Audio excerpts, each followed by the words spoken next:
A very good day to you out there, and welcome to a fresh edition of Business and Economy, designed to enlighten us on the workings of the general economy. And today's is on how to curb Nigeria's food inflation through sustainable agricultural practices. I am your host, Ile Emeje. National Bureau of Statistics, NBS, recently announced that the Nigeria's inflation rate rose to 33.8% on a month-on-month basis in October 2024. The NBS, in a press release by the Statistician General of the Federation, Prince Adeyemi Adeniran, reiterates that the inflation rate went up by 1.1% when compared with the 32.7% recorded in September 2024.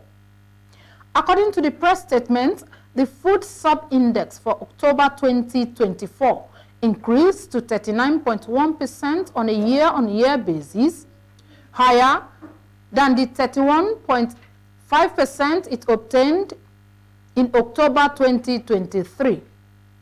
Prince Adeniran attributed the increase in the headline index for October 2024 to the rise in the average prices of food and non-alcoholic clothing, footwear, transport, furnishings, and household equipment, as well as maintenance, education, and health.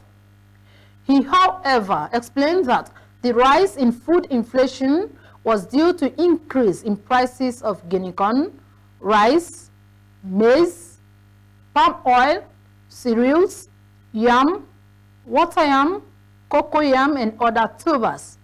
The question in the minds of many citizens is on what is the way out of this persistent rise in food inflation rate. And so today on the program, development analyst Mr. Achesin Leslie Way is my guest, and I also have another guest. There are two guests that are coming on the program today, but I'm taking the first person, who is Mr. Leslie Achesin Way, a development analyst, and he will be joining us immediately after the business news to discuss on the topic. Stay with us. In his opening remarks, Statistician General of the Federation and Chief Executive Officer of the National Bureau of Statistics, NBS, Prince Adeyemi Adeniran, explained meaningful impact of the methodology adopted, noting enhanced modules. As coordinator of the statistical system and authoritative source of official statistics in Nigeria, the GHS panel provides a platform for us to achieve several of our mandates in one time. Not only does it allow us to meet the mandate of providing data for our users, it also provides a good place for us to enhance our ability to innovate and to test and explore modern methods and approaches to survey implementation. The methodology adopted for the GHS panel has continued to evolve to keep pace with the complex and changing demands of our society. For this round, we introduced an enhanced modules that capture key aspects such as migration pattern, remittances, and the impact of climate-related shocks. Statistical partners, especially the World Bank, commend the National Bureau of Statistics while pledging more support. Clearly, this kind of a representative, nationally representative panel data is very, very important as we kind of understand how the Nigerian households, men and women, respond to crisis, policy changes. And I think it provides us great insights on how they are adapting, how they're being resilient, and what are the windows of opportunity for policymakers to really identify areas. I think on behalf of the World Bank, and I speak for the LSMS team also, we really look forward to working with NBS. It's been a very, very fruitful partnership, but we really look forward to further partnership with NBS as we... In terms of education data, which we have been collaborating with NBS in every situation, and this one coming again as another landmark in the history of the system. Pyramids of education is fully poised to again, work with MBS in all ramifications. Because this survey also going to give us a leverage for issue of access from the House. The MBS further disclosed plans to integrating more digital tools to streamlining and broadening the data in order to suit the needs of users across board. ASO Radio. Just like I mentioned earlier, we are going to have two guests on this edition of the program. And the first is a development analyst, Mr. Leslie Achesin-Way. He's a development analyst, while Mr. Suleiman Abdul Kadri, who is also a development analyst, will be joining us immediately after the break. But let's start with Mr. Leslie Achesin-Way. Mr. Way, you are welcome to the program. It's my pleasure to be here this morning. Okay. We are also happy to have you on today's edition of the program. Very interesting. Okay, like I read in the introduction, the nation's inflation rate has been persistently on the increase. What do you think are the reasons for this persistent over the years, not just this year, not just last year, for a period of time now, we have been experiencing a rise in inflation rate, general rise in inflation rate. What, in your opinion, do you think has led to this? Well, going from what is happening in the past, at the end of COVID-19 to date, since then we've had persistent rising cost of goods and services virtually globally. That triggered inflation. Production level went down. The demand for goods and services also went up, and prices gone up. The cost of production has gone up is also another reason why there is persistent inflation, both at the household consumables and industry equipments and materials. The cost of energy has gone up because there was a shortfall in production. In Nigeria here, we have different reasons why there are persistent inflation. The first is, where is the inflation coming from? You look at the level of inflation has been so much high from the point of agricultural produce. We don't have enough, supplies from the farms to the table or to household. And that's the reason why food prices has gone up. Farmers are scared of going to farm. The farms are still not very much secured. Then the agricultural practices are not, enabling type such that you have good yield. Our, subsistence farmers, the smallholder farmers, are not encouraged to go to the farms as we have them in the past. And these are the people that are really providing the food for the greater number of people here in the country. So the government has to look at these policies as regard agriculture and see, those key aspects of intervention area in the agricultural sector that can trigger, increased food supply. The production is low. That's the basic. Then you look at energy cost. In the past we've been clamoring to meet up with the, even the OPEC quota production. We've not met up with that. And the power sectors have also increased the power tariff. It has affected manufacturing companies because they've also increased. It has affected their cost.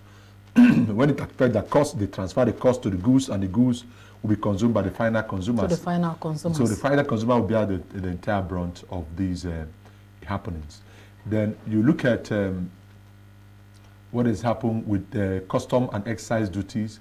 The government hasn't reduced the excise duties. Perhaps the intention is that if we increase these excise duties, it will make it possible for local production to go, to start off. But then the environment is not enabling enough to trigger local production to be venturing or investing real capital in these sectors or manufacturing sectors. And that has also, exacerbated the situation. So, but what has affected Nigerians the most, what is affecting most households, is the rising cost of food, is not sustainable. 3 years ago, a bag of rice still within 25,000-30,000, you know. But today we're looking at 120,000 or 100,000. So that's is a disincentive to families. So household cannot, you know, continue to exist with this kind of situation. That is why you've had disaffection, family problems, you know, rising insecurity, you know, the citizens against the government. The government needs to intervene more and do some take some critical or bold step in the agricultural sector, you know, sector. They much talk about we want to, you know, stop hunger. We want to reduce hunger. We want to increase food supply. You know, want to you know, enable food security. Yeah. The government talks about it recently. The G20 summit. The president Bola Tinubu, you know, in that summit, you know, affirmed or endorsed, you know, end hunger and food insecurity or food insecurity in Nigeria. Yeah. So such launch shouldn't just be rhetoric. The government have to put in place some practical steps on how to increase food production. You know, some time ago, I've been of this opinion that we have people in the military. We don't have military farms that are sustainable. In the past, we have military engineering company. In India, as a developing country, they have military intervening in the production of food, considering their population going to 1.4 billion or so. Now, Nigeria population is growing at 3.5%, even with acute hunger. The population is still growing. So what do we do in this instance? The military should be in the forefront of, you know, venturing into agricultural businesses, and so that the civilians who can now, you know, take after them, because the farms are not safe. Until the farm is safe, just last week we heard about the incidents of a farmer being killed in his farm, and that is also affecting the food supply. The food supply, the food chain, supply chain is being undermined by these activities of those who, you know, are conspiring to put Nigeria into its, bring Nigeria to its knee. So the government has to intervene. We've also not talked about the technology, you know, aspect of food supply in the country. If you enable technology in the farming or in agricultural business, you know, you will have better yield. Then what kind of seedlings do we have? We, as a country, the farmers entirely are also, there's no incentive. Farmers entirely depend on seed companies because we have big challenge. And this challenge is bigger than what the mouth can say just in just an hour. Okay. You say that the farmers they have no incentives. If you say no incentives, coming so relative, what do you think that some of the programs and projects of the government on agriculture, what do you think they are targeted if we say that they are not giving incentives to farmers? Okay, let's look at it from these 3 points. There are 3 critical sectors in the economy that can change the numbers or change the narrative. The first is health, the second is education, and the third is agriculture. Let's say the government decide to invest massively in the agricultural sector in such a way that they put a lot of money in the agricultural sector, you know, and monitor the process to logical conclusion. There will be value for money. There will be return on investment. There will be, you know, high yield in productivity level. Do you know that 85% of the seed in Nigerian markets, you know, are diluted seeds, so much that the farmers would depend on the seed companies to survive? Do you also know that the seeds itself are not producing the desired yield? So that if you have even procured these seedlings from companies and you know, put them to use in the farms, you don't get satisfied yield. I've visited farms. I'm a farm manager. I've seen what is happening in a lot of farms. The farms are not producing in such a way that you can say is sustainable. So these are not right practices. We are not adopting technology in our agri practice. And the government is also not intervening in such a way that is beyond the helicopter approach, that is the top approach. there was programs, agricultural programs in the 80s. Although some of those programs were World Bank assisted programs like the ADB, the Agri Development Project. Those programs had impact. They created employment, they increased the food production level, and the food prices were down at those times. So what were the gains of those programs? The government today have to adopt, or if not adopting, copy and paste those programs and see how they yield results. The results in those programs were sterling. So we can learn a whole lot from those kind of programs. Then if you look at what the government is also doing in terms of the education sector. Yeah.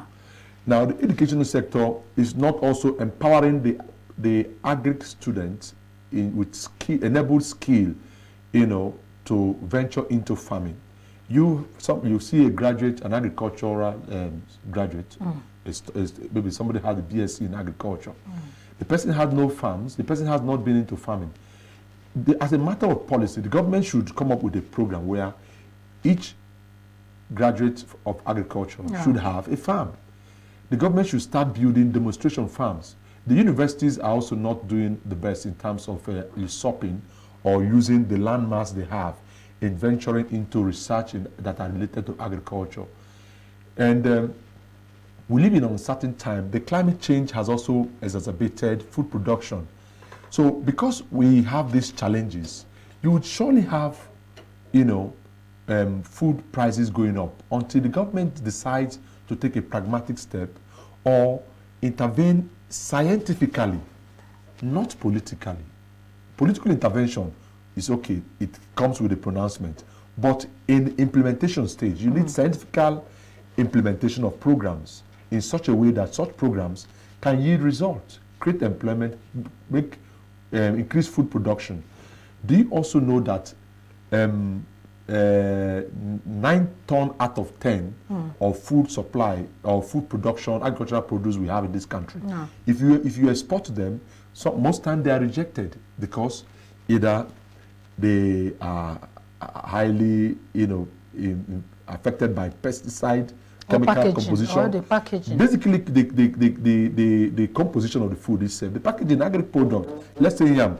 Yam, you don't need some extra packaging, for example. Yeah. You don't need extra packaging. You just put it, send the yam like that. But some of those tubers are filled with chemicals, compositions. So, how do you account for such kind of high chemical volume in the food, cycle? Is a reason for we not making enough revenue in terms of agricultural produce. Now the farmers are also disconnected from, the basic idea of how to produce and sell, package their product and sell to the final consumers. Yeah. The finals are, at the mercy of middlemen.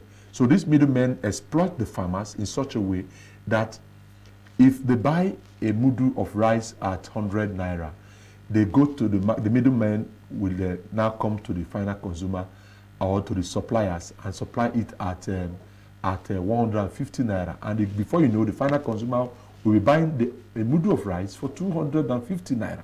So that's the kind of analogy, the kind of situation we have seen in the agricultural sector that needs to be corrected. And how can the government correct this? Articulated programs and policies in the agricultural sector that can come in the form of prioritization. Now, the government needs to prioritize what are these essential staple food that Nigerian families consume in high quantity. You look at rice, you look at corn, you look at beans, you look at millets, the basic consumptions. Yeah. These are critical staple food that virtually every family in Nigeria consumes every day, every now and then. So the government can decide to say, okay, in those areas, these are the only crops you will plant. You go to another community or state and said, we want to incentivize you to invest in millets alone. Prioritize millet, let the farmers go into millet. Like one state, one product. One product. Do you know, like in China, there are government programs where states or communities don't produce any other crops, it's a law that you must produce just one crop so that there will be quantity of that produce in the market. There's nothing like that in this country, so that you can't say you have you can rely on the yam coming from Benue State. If you decide to rely on the yam coming from Benue State alone, without any state in Nigeria producing yam, you will go hungry. You won't eat yam, because Benue State is still struggling with farm produce, security issues, the good yield or yield from the crops they are planting. So it's not giving them the best yield. So we're having less value from the input. So the output is not sustainable. Food prices have to go up. The government has promised that they were going to open the borders for an interim or for a period. Some time ago, we advocated that, okay, the government should open the borders so that they will have floods of food coming in. When we get to a particular level, like a buffer level, you now could close the border and allow the local production to take up from there. That's a way to regenerate an economy that is in a dire state. We are in a dire state right now. An intervention in the agricultural sector is critical. The much talk about investment in the oil sector. Nigerian economy is, yes, largely crude oil based, but it's not helping situation. If the food inflation goes down, every other level of inflation in this country will go down or be managed in such a way that there won't be, this harmony or kind of disaffection between the citizens and the government. So that is why the government needs to invest at every level. Now we're talking about the federal government. What about the states? Like the FCT, for example, needs to have its own farm. You need to invest in farm. The FCT has access to land. So they need to invest in farm critically in such a way that the FCT can provide enough food for the residents of Abuja. Okay. Then states, the sub-regions, the state government, there are a few state governments that have invested so much, like the Niger State government have invested massively in agricultural sector. In fact, he is popularly known as the farmer governor because of his investment, his intervention in agriculture. But it needs to be sustainable. It needs to be done in such a way that it is scientific. It must also meet best practices. It must also create jobs. It must be providing food. Niger State can feed Nigeria, but Niger needs more money in the agricultural space to sustain such possibilities. All right. Thank you so much. Again, it is no longer news that the world, many nations of the world are experiencing hike in inflation rate, especially those that are experiencing natural disasters or war situation. But again, if you look at those countries, it seems that they are trying to tackle their own inflation rates.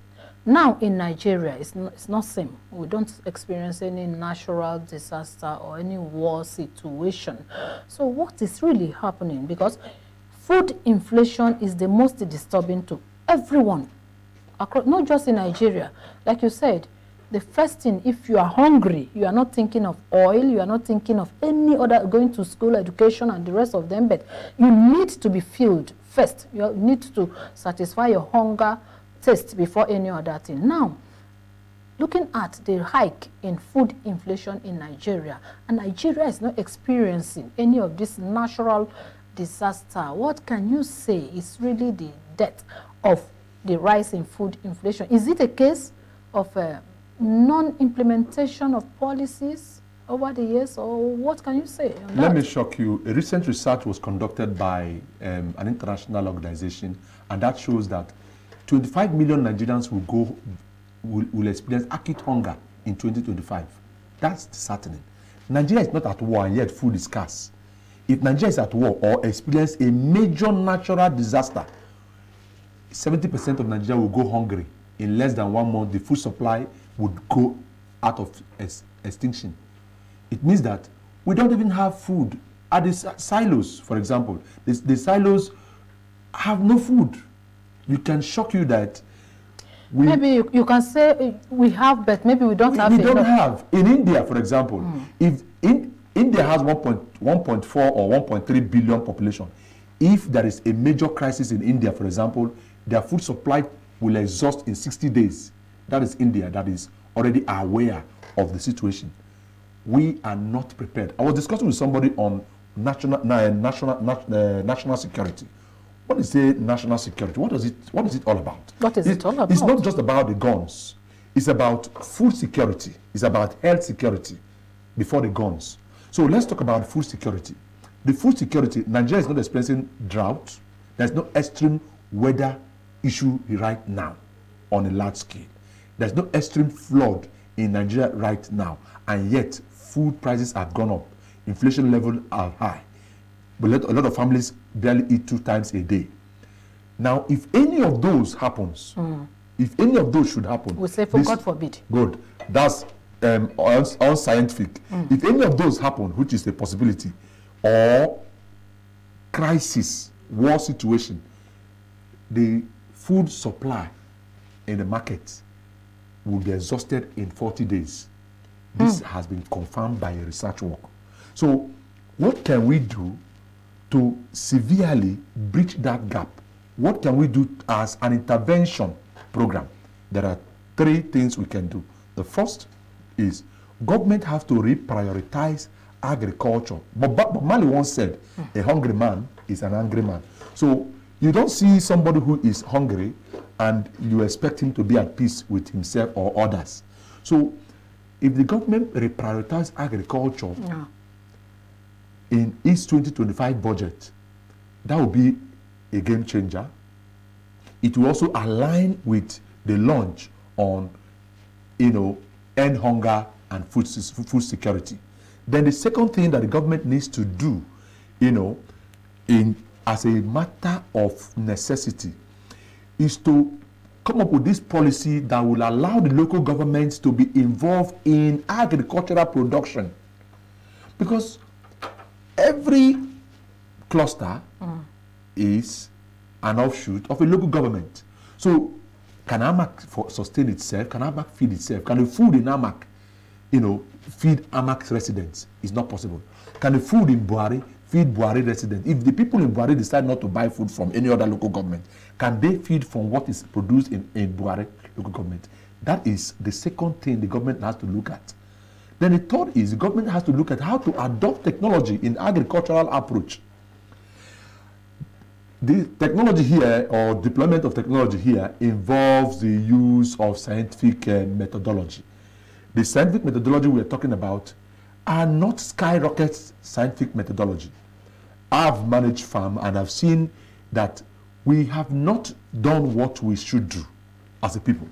And because we're not doing what we should do as a people, we are not food sustainable.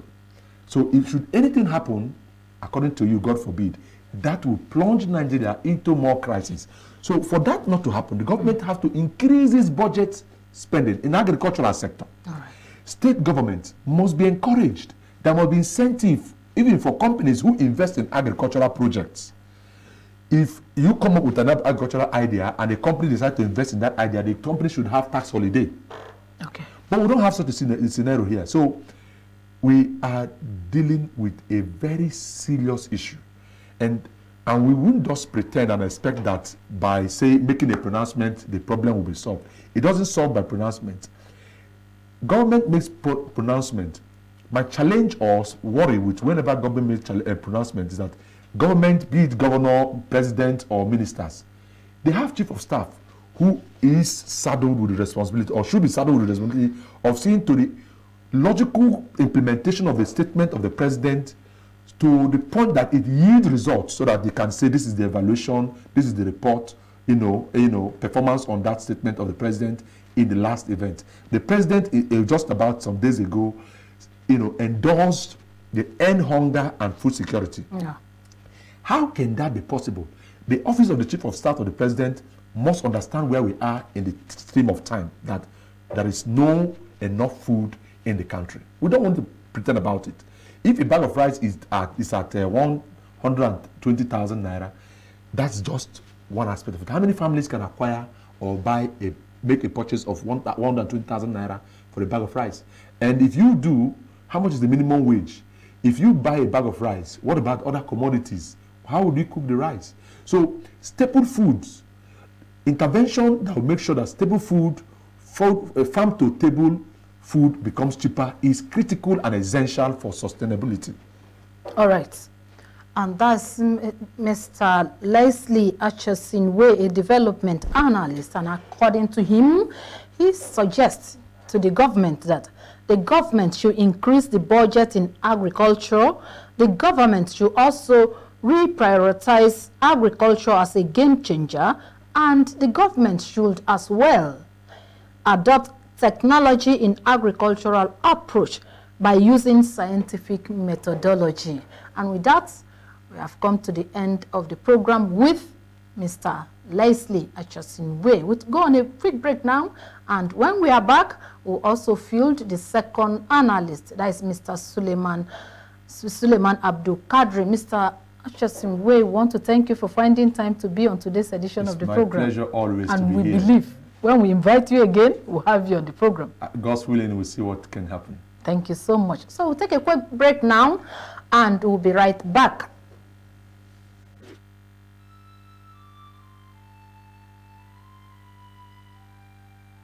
We are a nation blessed with people of diverse cultures, religions, languages, and opinions. It is ironic that we are now being ripped apart by our greatest strength, our diversity. We have allowed intolerance, insensitivity, bigotry, and nepotism to blind our vision of the greatness we can achieve working together as one. We may not have the same culture, nor religion, nor language, but we all belong to the same nation by the divine will of God. We did not choose to be Nigerians. Nigeria chose us. This nation is our divine heritage, and if we open our eyes, we would realize that what divides us pales in comparison to what unites us. And by the comparison and conciliation of our differences, we will grow until our differences disappear. Our unity cannot be willed by mere declarations, nor do we get unity by ignoring the questions that beg for answers. We must celebrate our diversity and debate our differences without fracturing our unity. Our strength is not in our numbers, but in our unity, because even the weak become strong when united. Nigeria unite. This message is brought to you by Abuja Broadcasting Corporation, owners and operators of ASO Radio 93.5 FM Abuja, ASO Television DSTV Channel 392, Star Times Terrestrial Channel 127, Free TV Channel 507, People's TV Channel 285, and UHF Channel 38.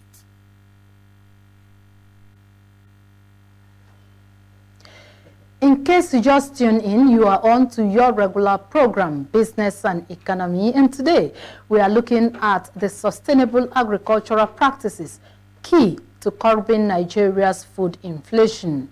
In the first round, we had a development analyst, Mr. Leslie Acheson-Way, who dealt with the issues around the causes of inflation and what the government can do to an extent. And now we have another guest who is also a development analyst, and he is Mr. Suleiman Abdul Kadri. Mr. Abdul Kadri, you are welcome to the program. Yeah, thank you very much for having me. I'm really excited to be here. Okay.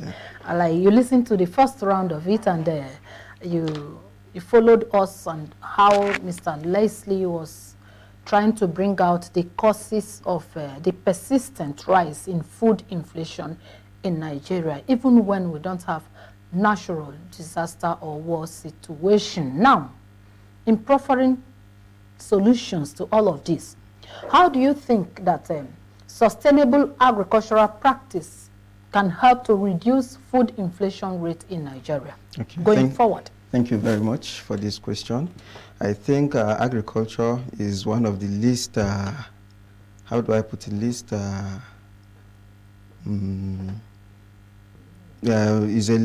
of the least. Is it issues or? Yes, one of the least issues that have been addressed in Nigeria. We thank Niger State government for diving into agriculture full time, that is bringing solutions for us, and then solutions to sustainable agricultural practices can be reduced in Nigeria through improving and stabilizing supply chains, through crop rotation, organic farming, and integrated pest management. Those are the few solutions that we can use to sustain agricultural practices in Nigeria. How do you think we can achieve all of this? How do you think the government can achieve all of this? They are talking about pest control, and the first analyst was telling us that most of our food that are exported from Nigeria are being rejected at the international market because of so much chemicals in those produce. What do you think the government can do in that area to reduce pest control so that our food can be accepted at the international level, and also to give us the needed health benefits that we need in Nigeria? Okay. Pest control, I think the first step Nigeria should take is subsidizing eco-friendly inputs. Okay. Yes, which is provides financial incentives for farmers to use organic fertilizers and renewable energy-powered irrigation systems. And then from there, the second step that can be taken is investment in research and development. You fund research into climate-resilient crop varieties and sustainable farming techniques. Okay. Yes, then we can now move on to Nigeria investing in infrastructure development. Infrastructural development. Yeah, infrastructure development in the sense that you build storage facilities. Okay. That will store seeds for a very long period of time. Seed bank is one of them. You know, yes, when you have original seeds can be stored for a period of 10 to 20 years. Yeah. Which is what we need in this country, on what Mr. Leslie has said in the first part, saying we'll be having food scarcity soon if measures are not taken. Excuse me. Yes, so having a seed bank or storage facilities, high storage facilities, would be lovely for Nigerians. Okay. Yeah. Based on what you have said, I think let me emphasize on the fact that the government is trying its best to ensuring food security through, you said, food bank, a seed bank, yes, and then silos. Yes. Over the weekend, in my quest to investigate or to find out the solutions, some of the solutions that the government is embarking upon, especially as it has to do with maybe a food bank or seed bank, as you said. Yes. Maybe food, maybe using food bank and seed bank. Yes, yeah. I traveled from Abuja towards Abaji. I know that there is an agric silos between Abuja and Abaji. And as I was traveling to make my findings, I discovered that there are a lot, I don't know the numbers of trailers I saw packed along the way with different seedlings or different agricultural produce, except that my quest to have an interview with one of the officials, it never worked. But I discovered that there were too many trailer loads of produce, agricultural produce, either to be used as seedlings or reserve. That is what I don't know. What do you think? You were using an example of Niger State governor doing a lot in agriculture. I know so many states of the federation, especially in the far north, that are into agriculture. Even in this across states of the federation, what do you think they can do as it has to do with agricultural seed bank or agricultural silos in order to have reserves? What do you think other states can do? Yeah, firstly, you mentioned that other states are also into agriculture, but in Nigeria right now, we don't have a state that is purely into agriculture like Niger State. Farmer Muhammad Umar Bago is doing his best in agriculture, And I feel his state should be the first state to have a seed bank in Nigeria, while other states can follow his footsteps. And then the seeds that you saw, the seedlings that you saw in trailers, if you should make more findings, you will find out that those seeds have been altered. Their genomes have been altered by 85%, which is not going to be good for your health.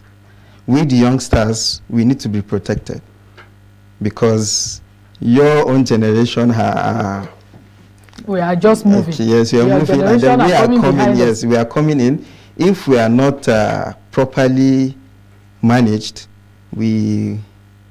I feel it's not only going to have to do with food security. But I'm not going to take this here. That's what I saw was filled with chemicals also. Yeah, why? Yeah. Because we have not made any findings, and so it's just an allegation, and we can't make a conclusion that those trailer loads of produce I saw were filled with chemical. It may be, and it might not. You understand? Yes. But going forward, what policy measures do you think that the nation's government, the present administration, can adopt to support sustainable agriculture in order to combat food inflation in Nigeria? Okay, I think I have mentioned 2 or 3 policies that can be taken, which is subsidies for eco-friendly inputs. You understand? Providing financial incentives for farmers. And then you now invest in research. Government should invest in research development. Fund research into climate-resilient crop varieties.